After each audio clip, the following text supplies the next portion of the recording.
Good morning to you, Robin. How are you doing? Good morning, very well, thank you. Only one place to start, really. Have you and the coaching staff sat through the whole 63 minutes of the Rassie video? No, so I hope you got a better second question. I'm sure it has been discussed, though. No, we had a good meeting with the referees yesterday, and as Ben O'Keefe said himself, he said, listen, we're aware there's a lot of stuff out there in social media, etc., but that's not going to affect anything, you know. So that's just a sideshow, to be honest with you. But we had a positive discussion with the referees. Everybody realises they're in a tough place, you know. They got a tough job to do. But we were really happy with Nick Berry last Saturday, and you know, I don't think it'll be any different this weekend either. It's something that's completely unprecedented, a director of rugby or a head coach taking to social media and unloading on the officiating like that. Do you think there needs to be some sort of sanction for it? Well, that's up to World Rugby, really. You know, it's not for me to comment on that. The only thing I have done, I've read a book, Nia, which gives you an insight from a South African perspective from the 1974 Lions trip. So they lost the first test, and it's a book by Dougal MacDonald. So that was enough of an insight from a South African point of view for me, basically, with regards to, you know, what the second test means to them as a nation. They're a very proud nation, and they'll be looking to come out all guns blazing. So that's what we're expecting, and that's what I've been preparing for, really. So anything else is you know, it's not in my domain, really. I'll add that to my reading list. But you know, rugby it prides itself on having respect for the referee and respect for the officials, doesn't it? Does this kind of undermine and demean all that? Well, I've said previously, you know, in the Rainbow Cup, where they were trialling the laws of being able to challenge decisions on the field with the captain, my own personal view was it brought out that element of scenes that we don't like to see, you know, where you're openly challenging decisions by the referee. So, you know, it's not really my cup of tea. And, you know, as you rightly say, traditionally, rugby's prided itself on being able to rise above that, show respect to the officials, no back chat, etc. You know, right from a very young age, players are taught that you can't speak back to the referee. So hopefully that'll continue, to be honest with you. But like I said, we had a very positive meeting with the three officials yesterday, and just looking forward to the game on Saturday. Thanks very much, Robin. Best of luck tomorrow. Thank you. Robin, it's Andrew from TalkSport Radio. Can I just start with Dan Biggar? Is he okay? I mean, I know you're the forwards coach, but can you confirm when he started training this week? Reason being I asked that, Alan Wynne said something yesterday about Dan training all week, which might have just been a turn of phrase, but some of the concussion concern groups got quite worried about that. When did Dan start work again? Yeah, so I'm not going to deviate from this letter I got here, really, to read out in preparation for a question of that manner. So Dan Biggar will complete his graduated return to play today with his final contact training session ahead of the match on Saturday. He has been symptom-free since his post-match head injury assessment and has remained symptom-free throughout the process. He has been monitored daily by 2 consultant sports physicians and has also been reviewed by an independent concussion consultant. This process has been successfully utilised to allow for independent verification of the medical management undertaken in all concussion cases during the tour in South Africa to date. All players will have an individualised and highly integrated approach to their management, with a multitude of factors being taken into consideration. Our players' health remains the absolute priority, and we continue to deliver the highest level of care independent of any match, regardless of its importance. So hopefully there's enough in there for you to be satisfied with. Thank you very much, Robin. That's absolutely perfect. South Africa obviously have gone back to a 6-2 bench this week. In real rugby terms, what does that mean? What does that give them that they didn't have last week for you? no, they'll be aiming for that for the same impact that they had during the World Cup. You know, we were happy with the way our replacements performed on Saturday. Negated the effect of the impact that their bench had historically and traditionally in the World Cup. So we'll be looking to do the same again. Again, I'm referring to that book I've just read, but they will go back to that physical nature. It's what they did in 1974 after losing that first test. You know, there's the term inclim, which means climbing in, to climb into things, to get stuck in. So I'm sure that that's what they'll be looking to do on Saturday, to get stuck into us.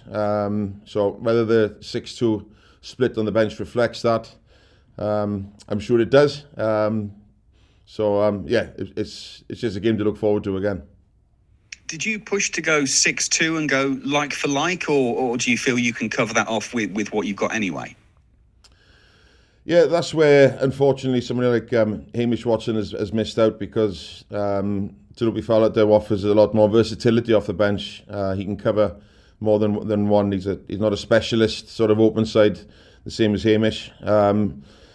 So because we're blessed with players of that calibre who can cover more than one position, we're able to cover those positions. But you know, to date, I've been spoiled rotten on this tour. We've had even a 7-1 split during one game. So yeah, I've been satisfied on that front.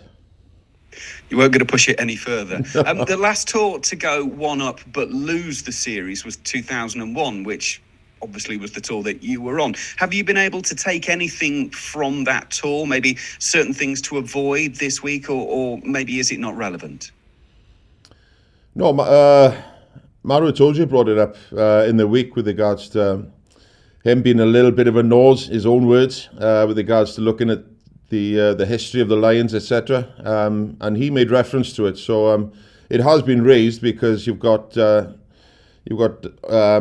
Neil Jenkins, Jason Leonard, and myself. They were there for the duration of that tour, you know. So anything that we can draw on that experience, so that, you know, we make sure that it doesn't happen again. So I know that Maru in particular, he's had individual conversations with those two individuals.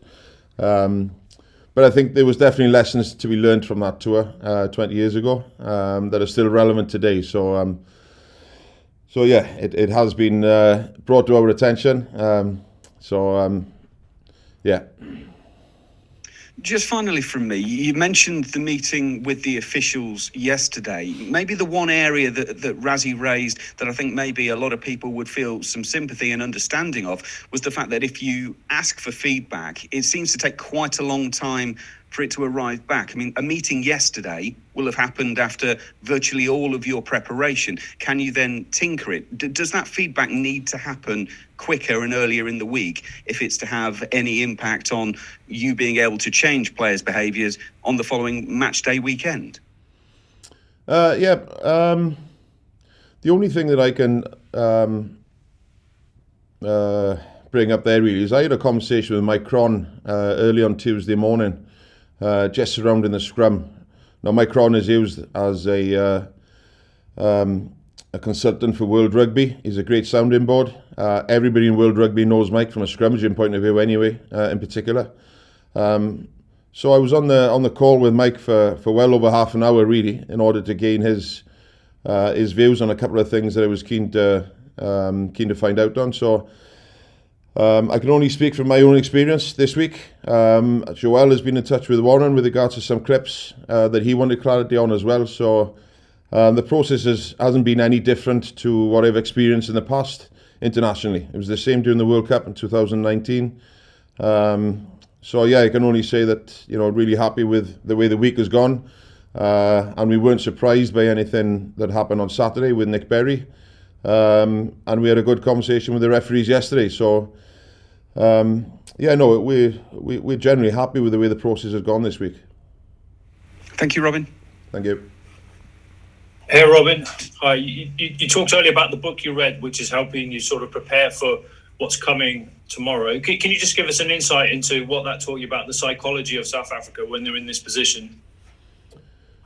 Well, it was just how much it meant to them. It was it's written by a player that he played in the game, and he was reflecting on it, all those years ago, to see how it actually looked, going back and looking at some tapes, etc. But it was that second test was given the title of the most important game in South African history. It was really built up, and he was looking back, reflecting on it, and all the pressure that were on them as players, really, with regards to what it meant to the nation, and etc., etc. So, and then he was reflected in all the changes they made with the selections, with the team. They made numerous changes to the team, and obviously just reflecting on a couple of things that happened on the field of play. Three Welshmen came out well, really, and Phil Bennett, Gareth Davis, and Mervyn Davis, with Gareth Edwards, and Mervyn Davis. So they lost heavily in that second test, but it just gives you a flavour of their mindset, of how much it means to them, how much the first test defeat hurt them. So it just gives you an insight into how they must be thinking and feeling at this moment in time, and how more determined they're going to be on Saturday in order to make sure that doesn't happen again. So we're going to have to raise our game. As happy as we were with the performance last Saturday, there's certain things that we need to improve on again, so that we don't give them any life at the beginning of this game on Saturday. There've only been 2 successful tours to South Africa since the turn of the 20th century. What does that say about what you're trying to achieve tomorrow? Yeah, it's not going to be easy, is it? It's and we're well aware of that. Warren has addressed the whole group this week with regards to how important this game is. And to be fair to the whole squad, even the non-23, again, you're asking them to really dig deep and put their own sort of personal ambitions to one side and just focus on pulling together, preparing the team as well as they can. And again, this week I can't fault them. The preparations they've been very good, and they've been able to channel those frustrations, those disappointments of not being selected this week. So hopefully that'll put us in good stead for Saturday. Thank you. Morning, Robin. Just a scrummaging question, please. When you're playing on a pitch that's going to cut up, that's going to struggle to take the force of those scrums, do you do anything different in preparation? Does it change how you approach those set pieces in the game? Because you're going to have props and locks slipping, and that can change. Obviously affect the referee's view. How do you prepare for it? Yeah, no, we were disappointed with the first couple of exchanges we had in the scrum, but I think, as you saw during the game, especially in the second half, everybody got to grips with that surface. You're right, it is pretty soft. It's more soft in certain areas of the field, so it's just constant messages with regards to trying to keep our feet under us a bit more. Making sure we get a good purchase with our studs into the ground. We saw a couple of instances where we just, after the hit, our feet just slipped back. So again, I think the referees, they made the right decisions. Sometimes it was just, listen boys, that's a slip, let's go again. So they're aware of that as well. The surface isn't great. However, it is possible to scrimmage on it, as we saw in the second half in particular, where you saw good competition at scrum time. So it'll be the same this week. I think obviously both packs are more than aware of that, but I don't think it's an excuse for numerous collapses. I think you may get one or two, as you always do, but following that, I think it'll be a good spectacle. Did you get reassurance on that particular subject from the referees in the meeting yesterday, just that they're aware that the surface isn't necessarily as conducive to scrummaging? No, it wasn't made a big thing of it, really. It's been a dry week here. It's going to be dry from here on into the game, so hopefully that'll help the pitch a little bit.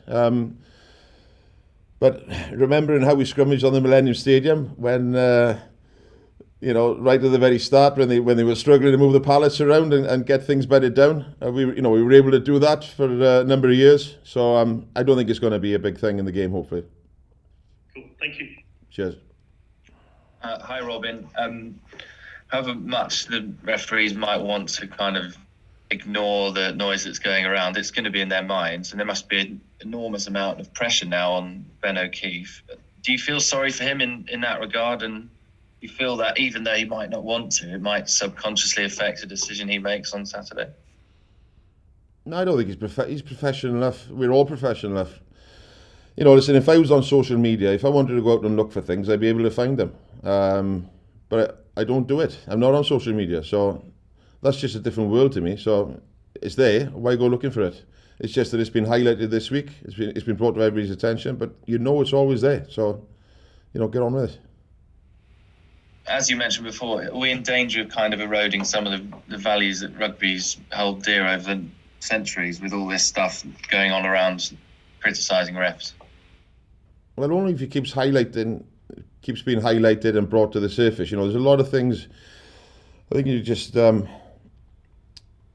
just leave that where it is and just focus on the game on Saturday. Hopefully, it'll be a great spectacle again, a good contest. And we can forget about what's going on this week, so it doesn't detract from the actual spectacle, you know, because I know, talking to a number of players and coaches here who've got family back home in Great Britain, you know, they said the amount of people go out there and they're just loving it with regards to, I know there's no supporters, but, you know, back home, everybody's, you know, making the most of it, really enjoying the contest. The challenge, so hopefully it'll be the same this weekend anyway, you know. But on Ben, listen, we've got no issues with. He's a top man, and you know, looking forward to working with him on Saturday.